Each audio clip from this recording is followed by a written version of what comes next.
शहीद जवान राहुल पावरा यांच्यावर शासकीय इतमामात अंत्यसंस्कार। सविस्तर वृत्त असे की नगर जिल्ह्यातील प्रवरा नदीपात्रात बुडालेल्या तरुणांचा शोध घेण्यासाठी पाचारण करण्यात आलेल्या धुळ्यातील राज्य राखीव आपत्ती दलाच्या जवानांची बोट शोधकार्य करीत असताना पाण्यात उलटून राज्य आपत्ती दलातील 3 जवान शहीद झाले होते।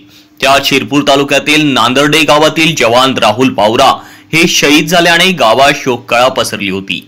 त्यांचे पार्थिव दिनांक 23 मे रोजी रात्री 12 वाजता त्यांच्या मूळ गावी आणण्यात आले व शासकीय इतमामात त्यांच्यावर अंत्यसंस्कार करण्यात आले। यावेळी एसडीआरएफच्या जवानांनी हवेत 3 फायर करून त्यांना मानवंदना दिली।